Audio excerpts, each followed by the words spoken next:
Welcome to another episode of Just Informed Talk. We got something very special, so just sit back, relax, and enjoy the show.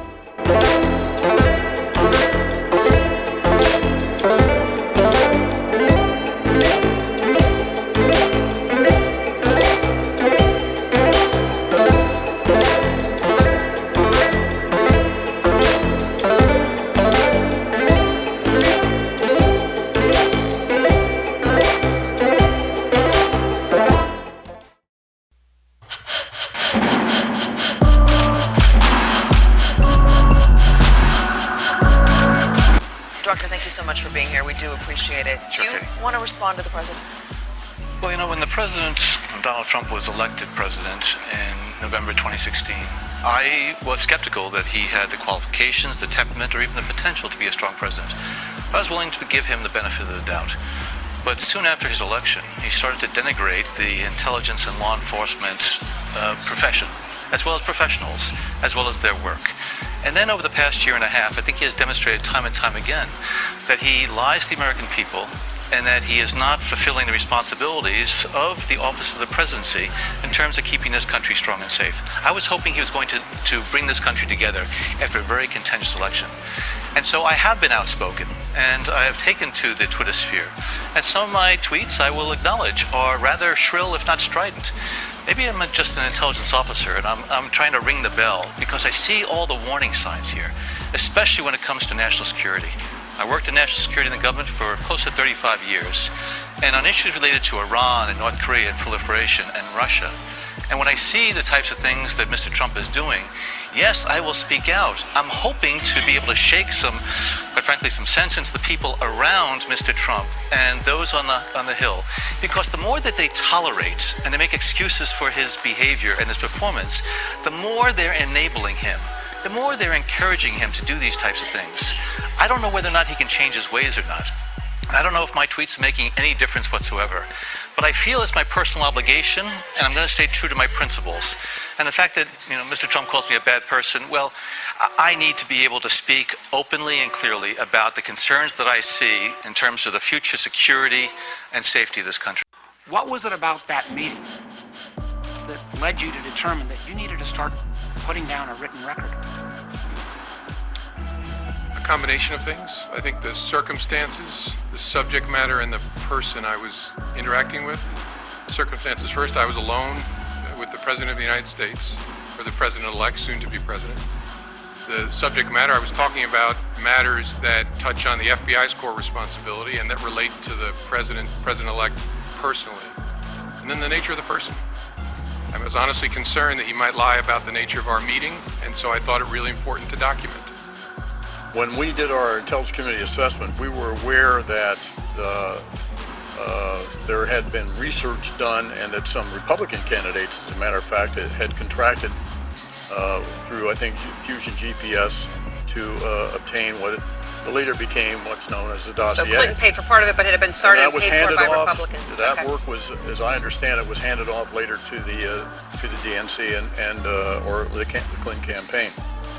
So I think this is something that bears an audit trail by experts in finances that can track the auditing for this and to see who is ultimately responsible for it.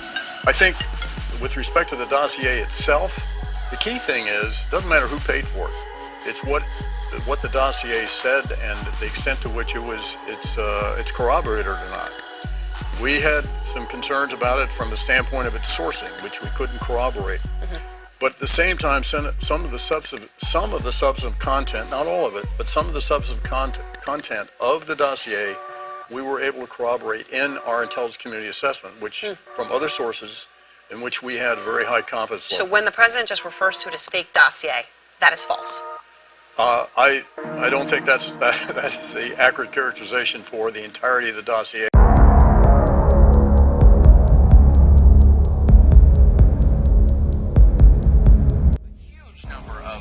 People disgraced themselves during the 2 years of the Russian collusion hoax, but two of them stand above the rest. Former CIA Chief John Brennan and former FBI Director Jim Comey. We expect lawmakers to grandstand on flimsy pretexts. That's what they do for a living. We don't expect much of anything from the news media. They're toadies and buffoons. But our most powerful bureaucrats are supposed to be, they need to be impressive. They have a lot of control over this country and the people who live here. We need them to be fair and smart and level-headed. John Brennan has shown himself to be none of those things. During his years serving Barack Obama, Brennan was known mostly for lying. Under Trump, he's become a full-blown, wild-eyed conspiracy nut. He is feeding and fueling hatred and animosity and misunderstandings among Americans. I use the term that this is nothing short of treasonous because it is a betrayal of the nation. He is giving aid and comfort to the enemy. Treasonous is defined as a betrayal of trust as well as aiding and abetting the enemy. And so that was the word that came to my mind. Jim Comey, meanwhile, is smarter than John Brennan, not that that's hard. But he's a political partisan, something that no FBI director should ever be. At times, his judgment has been bizarre. Watch him, for example, suggest that the most lurid portions of the obviously fake Steele dossier might in fact be real. Honestly, never thought these words would come out of my mouth, but I don't know whether the current president of the United States was with prostitutes peeing on each other in Moscow in 2013. It's possible, but I don't know. These people are a joke. Those are the two most powerful unelected bureaucrats in Barack Obama's government, and you would not hire them to run a CVS. They're idiots. They're self-aggrandizing narcissists who believed an absurd story about a pee tape that ran on some cat blog. And they're not alone. Congressman Adam Schiff is still rambling on like a mental patient about Russian conspiracy. From the public, you might think it's okay that their only disappointment after that meeting was that the dirt they received on Hillary Clinton wasn't better. You might think that's okay. I think it's immoral. I think it's unethical. I think it's unpatriotic. And yes, I think it's corrupt and evidence of collusion. Immoral, unethical, unpatriotic. People didn't used to talk like that, particularly those who are already all three. But it's not just Adam Schiff. The rest of his party is already joining the new conspiracy theory, and it's this. Bill Barr, the Attorney General, may look like a decent guy, in fact, a living stereotype of the traditional moderate Republican, but looks deceived. In fact, Barr is an enemy operative, a Putin stooge working secretly for Mother Russia. He cannot be trusted. For Mr. Barr to quickly issue a 4-page report in his attempt to try and exonerate President Trump has too much of the odor of political expediency to help the man who appointed him, President Trump. So if Chuck Schumer says it, you can be sure the entire herd of brainless Democratic presidential candidates say it too. I'm deeply troubled by Barr himself. One of the reasons I voted against him. I mean, he should have recused himself, in my opinion. So I have a lot of problems with Barr. Do you trust Barr's judgment on obstruction here? No. I think what the Attorney General did is undermine the purpose of the special counsel's job. And I think Speaker Pelosi is quite right when she says it was not only arrogant, but very disrespectful. You know, it's really hard to overstate how dumb this is. We're searching for the words. We know a lot about Bill Barr. He's been in the public eye for 40 years. He was the Attorney General under George H.W. Bush. He gave money to Jeb Bush's 2016 campaign. In fact, it's hard to imagine that Barr even voted for Donald Trump. Not his kind of guy. And yet now, for some reason, Bill Barr has developed such a deep loyalty to Donald Trump that he's willing to destroy his own reputation, subvert American government, and commit crimes. Why? In order to help Donald Trump, his new love, hide his criminal Russian collusion. That's what they're telling you. It's ridiculous, it's insane. But they tell you a lot of things like that. With remarkable frequency, the people who are supposed to be the most impressive in our society fall for hoaxes that no normal person would ever believe. Jussie Smollett's transparently bogus hate crime. A dozen more just like it in the past 2 years. The fake Duke rape case, the even faker UVA fraternity rapes. The Cummington High School kids. They hated American Indians. Weapons of mass destruction in Iraq. The fraudulent FDA food pyramid that helped make America fatter and less healthy. Eat more breakfast cereal. That'll slim you down. They bought all of this. and much more without even pausing. When creepy porn lawyer told them that Brett Kavanaugh was a sex criminal, they believed him. Then they told us that creepy porn lawyer would make a good president. These are the people who brag about how much they revere science. We're the party of science. And at the same time insist that you can change your biological sex by wishing it so. 40 years ago, these same people warned us a new ice age was coming. Now they shriek about global warming. They will literally believe anything.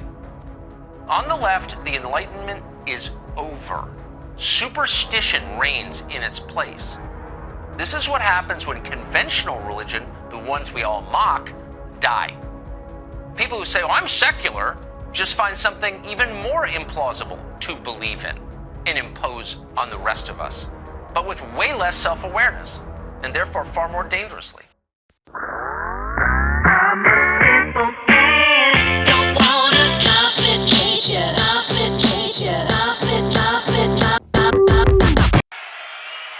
The economy is roaring.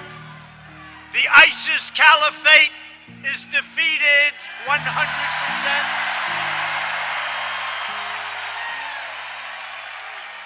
And after 3 years of lies and smears and slander, the Russia hoax is finally dead.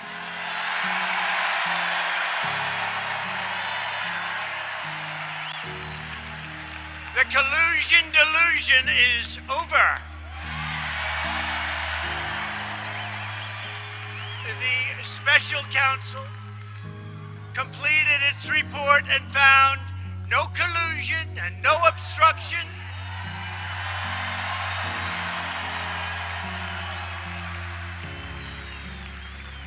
I could have told you that 2.5 years ago very easily. Total exoneration, complete vindication. You know, it's interesting. Robert Mueller was a god to the Democrats, was a god to them until he said there was no collusion. They don't like him so much right now.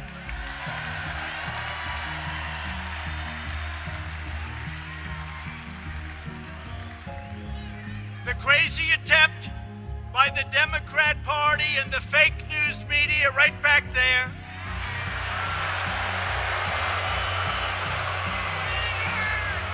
And the deep state to overturn the results of the 2016 election have failed the greatest election that we've had in a long time, maybe right from the beginning.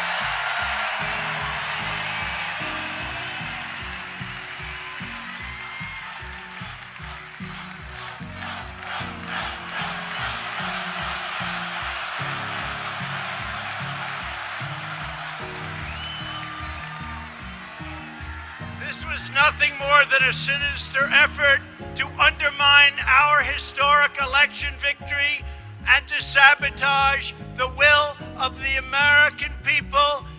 This is the one we want. We want ourselves. We want us. And that's what we got.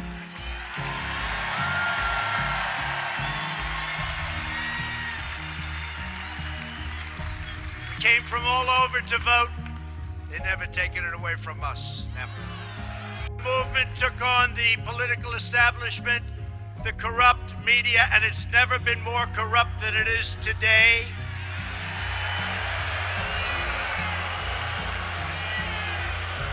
And many special interests. That's why they tried to do everything possible to take us out, but we're very tough to take out, aren't we?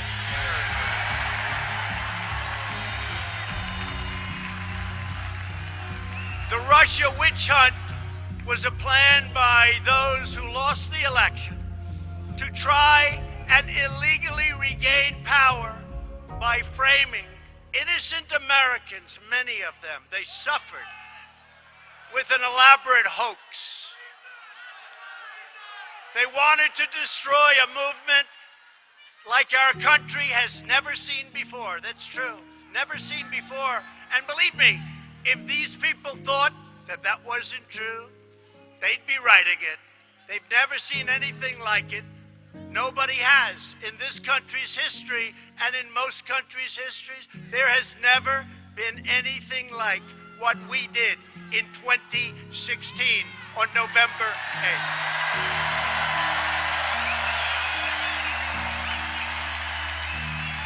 We defeated a very corrupt establishment, and we kept our promise to the American people, and it's driving them crazy.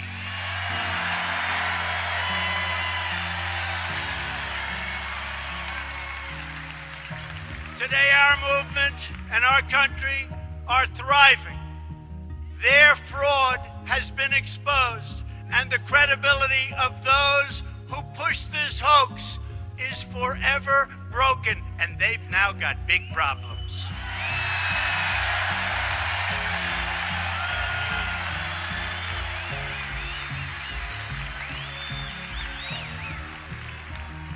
And the harm done to our country, think of what they've done. Think of the time wasted. And yet, despite this terrible cloud, this phony, corrupt, disgusting cloud, we've done more together in the first 2 years than any administration in the history of our country.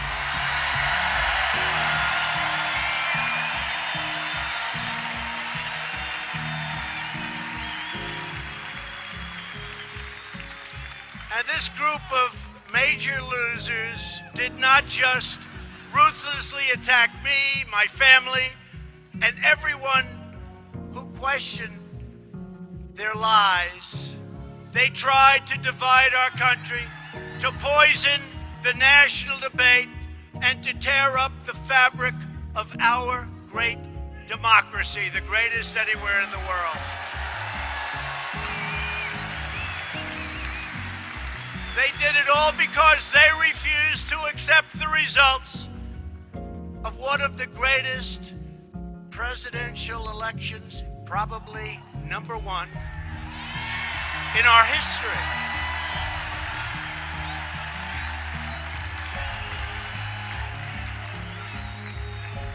Many, many people were badly hurt by this scam. But more importantly, our country was hurt. Our country was hurt. And they're on artificial respirators right now. They're getting mouth-to-mouth resuscitation. Little pencil neck Adam Schiff.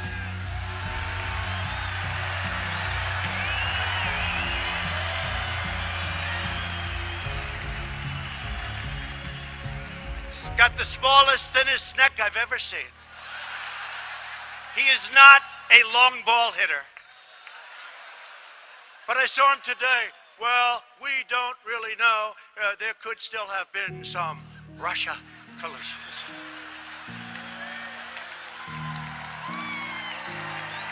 Sick, sick. These are sick people.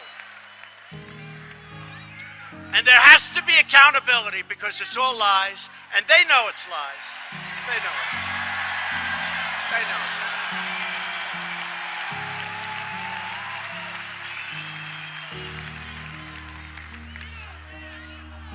Jerry Nadler, I've been fighting him for many years. He was the congressman from Manhattan. I built great things in Manhattan. I had to beat him many, many times. Now I come here, I have to beat him again. Can you believe it? I want every record in the history of the Trump Organization. Every single sheet of paper. And what do you have to justify? Nothing. It doesn't matter. We'll find something somewhere along the line. A mistake must have been made. These people are sick.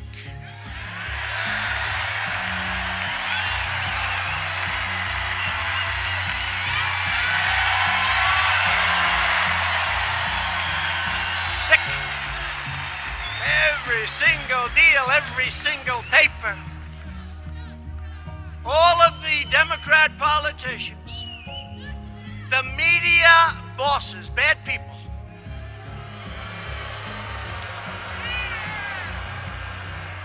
The crooked journalists, the totally dishonest TV pundits, and by the way, they know it's not true. They just got great ratings. By the way, their ratings dropped through the floor last night. Did you see that?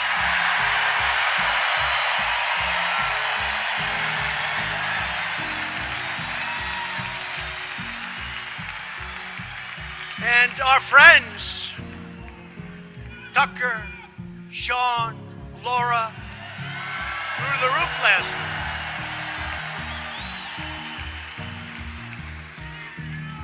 And all of the current and former officials who paid for, promoted, and perpetuated the single greatest hoax in the history of politics in our country. They have to be, I'm sorry, they have to be accountable.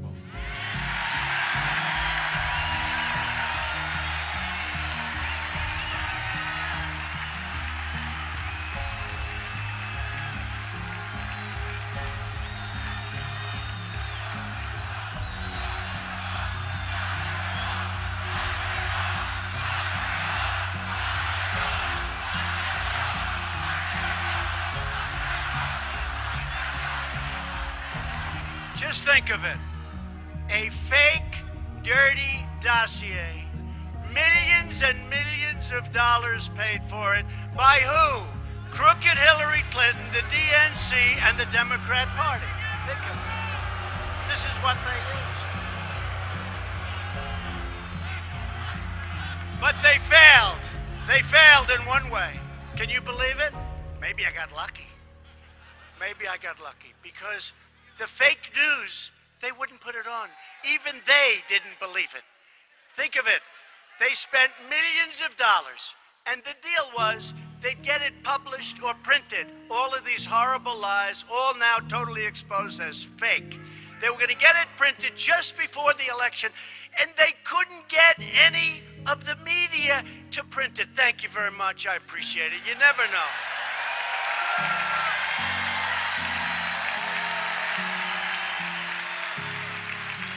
You never know. You lose a few votes, and that could be the difference, but they wouldn't print it. So I will tell you on that score, I give the media a lot of credit. It came out after the election, and everybody had a big fat yawn. And I heard about Russia. I'd be running, I'd be hearing, they say something about Russia. I said, Russia? What does that have to do? This went on little, and then all of a sudden, I hear, were you involved with Russia? I say, Russia? What the hell does Russia have to do with my campaign? It's true. Russia.